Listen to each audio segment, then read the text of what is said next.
તો નમસ્કાર દર્શક મિત્રો, સ્વાગત છે તમારું અમારી આ નોલેજ પાવર શૈલેષ યુટ્યુબ ચેનલમાં।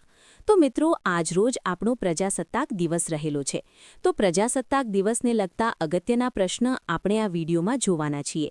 તો વિડીયોમાં છે શરૂઆતથી અંત સુધી બન્યા રહેજો અને વિડીયો પસંદ આવે તો વિડીયોને લાઇક કરજો અને વિડીયોને તમારા મિત્ર વર્તુળમાં અવશ્ય શેર કરજો। તો ચાલો આપણે વિડીયોની શરૂઆત કરીએ। તો પહેલો પ્રશ્ન છે કે 26 જાન્યુઆરી 2026ના રોજ પ્રજાસત્તાક દિવસની કઈ વર્ષગાંઠની ઉજવણી કરવામાં આવે છે? તો ઓપ્શન આપેલા છે 74માં, 75માં, 76માં કે 77માં નંબરના। તો મિત્રો, આમાં જવાબ આવશે તે આવશે ઓપ્શન ડી આવશે। 77માં નંબરના પ્રજાસત્તાક દિવસની ઉજવણી વર્ષ 2026માં છે મિત્રો કરવામાં આવી રહી છે। ત્યારબાદ આગળનો પ્રશ્ન આપણે જોઈએ તો પ્રજાસત્તાક દિવસ એટલે કે 26 જાન્યુઆરી જે ઉજવવાનું કારણ છે તે શું છે? તો ઓપ્શન આપેલા છે કે આ દિવસે દેશ સ્વતંત્ર થયો હતો। બીજો ઓપ્શન છે આ દિવસે બંધારણનો મુસદ્દો તૈયાર કરવામાં આવ્યો હતો।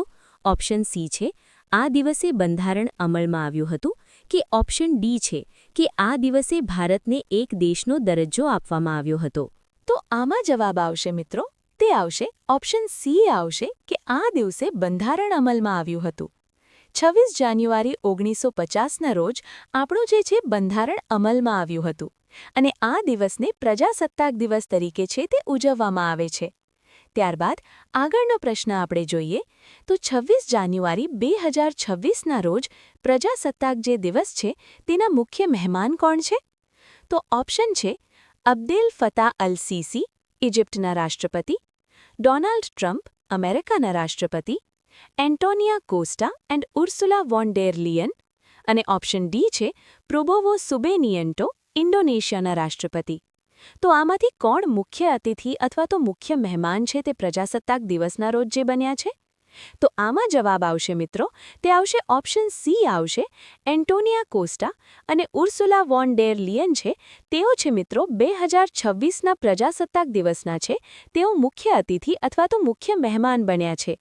ત્યારબાદ આગળનો પ્રશ્ન જોઈએ તો પ્રજાસત્તાક દિવસની પરેડમાં ભાગ લેનાર સૌથી ઉચ્ચ કક્ષાના લશ્કરી અધિકારી કોણ છે? તો ઓપ્શન છે army chief, chief of air staff, નૌકાદળના વડા કે ચીફ ઓફ ડિફેન્સ સ્ટાફ એટલે કે CDS। તો આમાં મિત્રો સૌથી ઉચ્ચ કક્ષાના અધિકારી પૂછવામાં આવ્યા છે લશ્કરીના, તો તે આવશે મિત્રો ઓપ્શન ડી આવશે ચીફ ઓફ ડિફેન્સ સ્ટાફ એટલે કે CDS છે તે સૌથી મોટા મિત્રો છે લશ્કરી અધિકારી હોય છે, તો તે છે પરેડમાં ભાગ લેશે। ત્યારબાદ આગળનો પ્રશ્ન છે બંધારણ અમલમાં આવ્યું તે પહેલાં ભારતમાં કયા કાયદા હેઠળ શાસન ચાલતું હતું? ઓપ્શન છે ભારત સરકારના અધિનિયમ 1935 અંતર્ગત; ઓપ્શન બી છે ભારત સરકારનો કાયદો 1919 હેઠળ; ઓપ્શન સી છે ભારત સરકારનો કાયદો 1942 અંતર્ગત કે ભારત સરકારનો કાયદો 1947 અંતર્ગત। તો આમાં જવાબ આવશે તે આવશે ઓપ્શન એ આવશે ભારત સરકારના અધિનિયમ 1935 અંતર્ગત છે મિત્રો બંધારણ અમલમાં આવ્યું તે પહેલાં છે આ કાયદા અંતર્ગત છે તે આપણું શાસન છે ચાલતું હતું। ત્યારબાદ આગળનો પ્રશ્ન છે કે પ્રજાસત્તાક દિવસ પરેડ 2026 છે તે ક્યાં યોજાય છે? ઓપ્શન છે કર્તવ્ય પંથ ઉપર, નહેરુ પંથ ઉપર, અટલ પથ ઉપર કે સ્વરાજ પથ ઉપર। તો આમાં જવાબ આવશે મિત્રો, તે આવશે ઓપ્શન એ આવશે કર્તવ્ય પથ છે ત્યાં મિત્રો છે પ્રજાસત્તાક દિવસની 2026ની પરેડ છે ત્યાં યોજાય છે।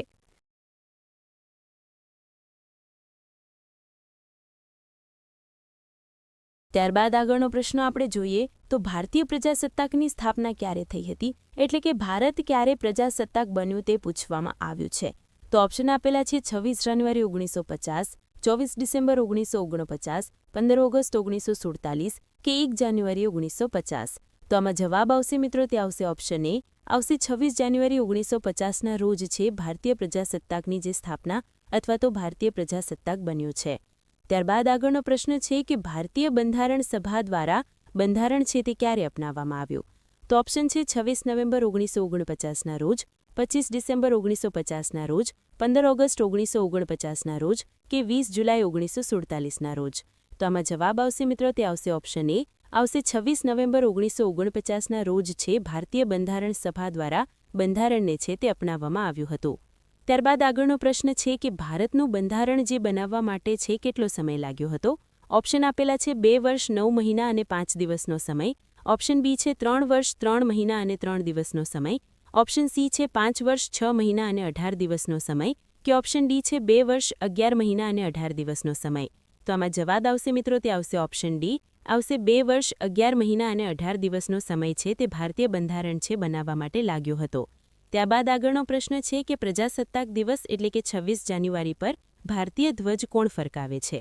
તો ઓપ્શન છે રાષ્ટ્રપતિ, ઉપરાષ્ટ્રપતિ, મુખ્ય ન્યાયાધીશ કે સીડીએસ. તો આમાં જવાબ આવશે મિત્રો તે આવશે ઓપ્શન એ.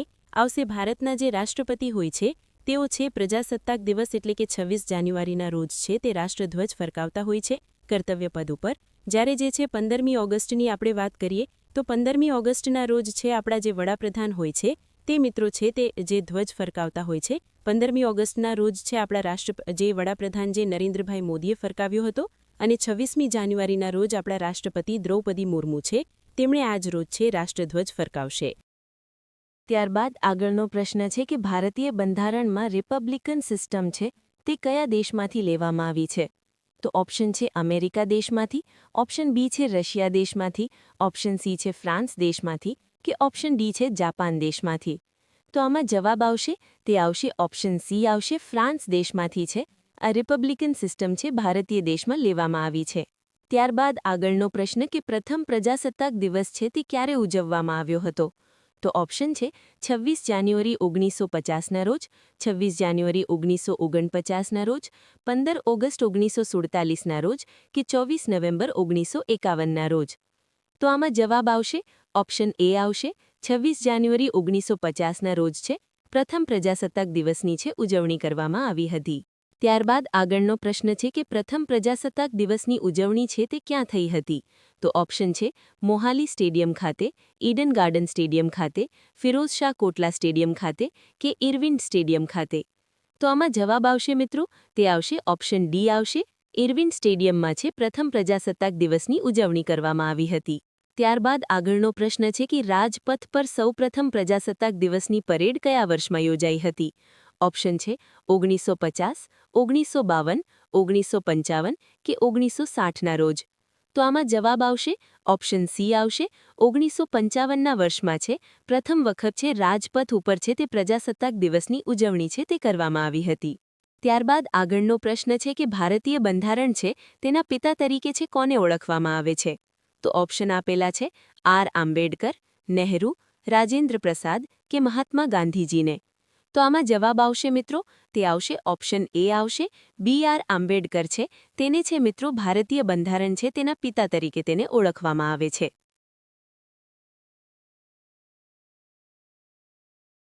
ત્યારબાદ આગળનો પ્રશ્ન છે કે અશોક ચક્ર જે ધ્વજમાં આવેલું હોય છે તે અશોક ચક્રમાં કેટલા આરા હોય છે. ઓપ્શન છે 21, 22, 24 કે 26 જેટલા આરા. તો આમાં જવાબ આવશે મિત્રો ઓપ્શન સી આવશે 24 જેટલા આરા છે અશોક ચક્રમાં રહેલા હોય છે. ત્યારબાદ આગળનો પ્રશ્ન છે કે બંધારણ સભા દ્વારા ભારતનો જે રાષ્ટ્રીય ધ્વજ છે તે ક્યારે અપનાવવામાં આવ્યો હતો.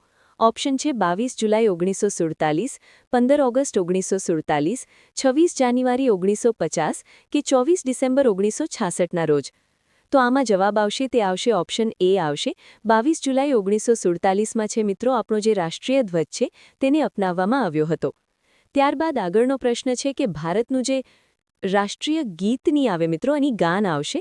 રાષ્ટ્રીય ગાન છે તે ગાન કોણે લખ્યું હતું. તો ઓપ્શન આપેલા છે રવિન્દ્રનાથ ટાગોર, બંકિમચંદ્ર ચેટર્જી, ભવાનંદ કે અમિત ભટ્ટાચાર્ય, અમિતાભ. તો આમાં જવાબ આવશે મિત્રો રવિન્દ્રનાથ ટાગોર છે તેમણે આપણો રાષ્ટ્રીય ગાન લખ્યું હતું.